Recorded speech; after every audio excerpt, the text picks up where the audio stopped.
Hi, it's early January 2015 and a very long time since you joined me in the shed for a chat.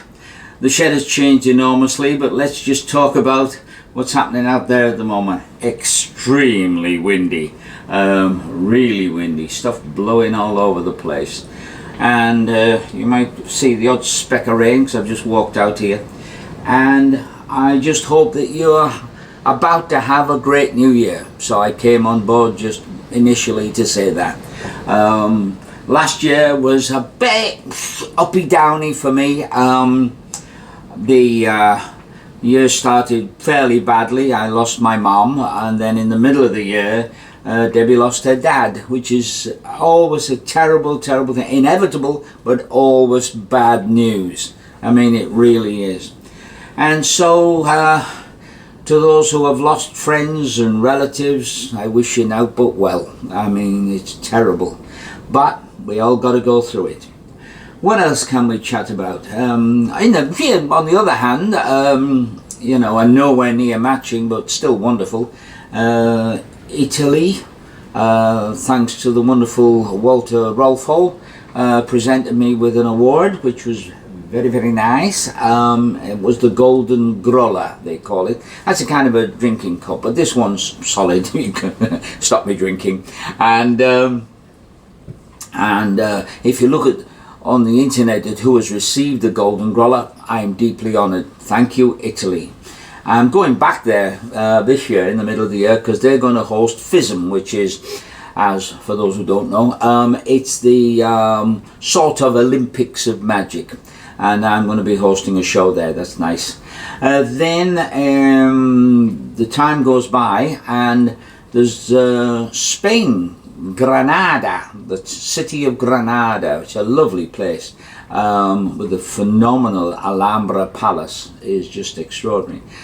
And the mayor, in conjunction with the organisers of an annual magic convention there, came up with the idea of playing with the word Granada. Sometimes we think our own language is the only one that we play with puns, but they have. It's very clever. And Hada, which, if you don't speak Spanish, H-A-D-A, is a mystical, magical creature. Remember that, what I say. And then, so gran, great, or big, Gran Hada is pronounced Granada, and that's the biggest magical being of them all. And so Granada, the mayor of Granada, gracias señor, gave me a this beautiful engraved silver wand. I'm the first recipient in one of their very well-known marquetry boxes. And if you want to see those, well, they're on my I've got a sort of an awards page on my website. Pure conceit, and I don't care. And so I received the Granada award, and I was the first one. So really, I never told them at the time, but if they pick up on this, they'll realize that being called the Big Fairy means something else in my language. But I am the Granada Big Fairy. I got the big award for that. And it amused me at the time, but to them it means something completely different. So again, gracias. Really very nice. I'll explain. So we did a tour last year as well, and that was exciting because it had 2 or 3 effects in there that was baffling the magicians who came to see the show. That was really good. I do enjoy it when that happens. I've told very few people how they work, so that's nice. Bit sad to find out that people on the continent and probably somewhere else now have ripped off and been making that box levitation that we sell on the magic shop. That's a bit sad. They didn't invent it, they didn't design it, they didn't go through the processes. And the one I have seen uses the wrong material, and it's badly made, and it's such a shame. But that's another matter. Right now we're designing a new tour. I'm trying to put together a tour. I have a say, sometimes the audiences think we're doing it for them, and sometimes we're just doing it for us. And in my case now, having done just about everything there is in the world of magic, I've decided to change completely from last year's show, which had illusions and even the substitution trunk, the famous metamorphosis, which I came up with a different method and was made by the wonderful Scott Penrose, president of the Magic Circle, sir. And I don't know, but I thought, well, instead of doing all that, let's go intimate. And so what I'm trying to do now is book into small theatres, a bit like Malini used to, if you knew about Malini. He used to do tiny places. And I'm trying to book into maximum about 200 at the most. So the audience will be very close and be able to see in detail what we're up to, but not what we're up to, if you understand that. So that's the plan for 2015, and this has all changed as well since last time you were in here. So let's have a bit of a mooch around. This end still has a lot to be done to it, but the idea is to store at this end and build it at that end. And I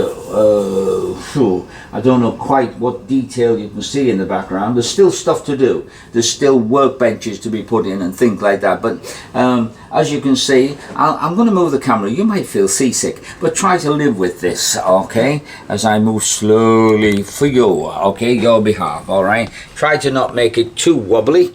Here we go. Okay, now, at this end, as I said, at this end, you can see we've got all the storage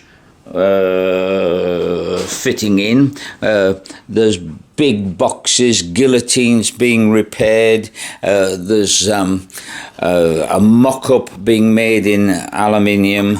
All right, sorry about my wobble there. We've got a mezzanine floor upstairs with props fitted on it. We're raised off the floor here because we are in a flood area, so we try to get as much up off the floor as we possibly can. Can you see that down there? There's a lot more shelving to go up here yet, and we are going to make sure that the tools are better displayed, and they'll be up in this area. Over there we've got a working bench and proper old woodworking bench type there. The famous table saw that took the top off my finger. It's for sale. No, it isn't. What else we got going? Well, on this side, this has still got to be worked on a lot. This is old shelving and old story. We just shoved everything over here because it's going on. And who's the we? Well, that's my brother and I. My brother Trevor has been an enormous help in all of this. Okay, we're going to completely rebuild that illusion you can see standing there. Trevor has come up with a brilliant variation on that, and that's just we just call it the sword box. I think originally it was a Steinmeier. It was Steinmeier. I don't know what he called it. Probably the blade box. So that's where we are at with all of that. I'm just going to turn this around, pick a tool, any tool, and put it there on here. And, you know, because, you probably saw my belly button there, but there we are. So, that's sort of it. This is all to be changed, and it's all going to be quite wonderful. As I said in the beginning, have a very happy 2015.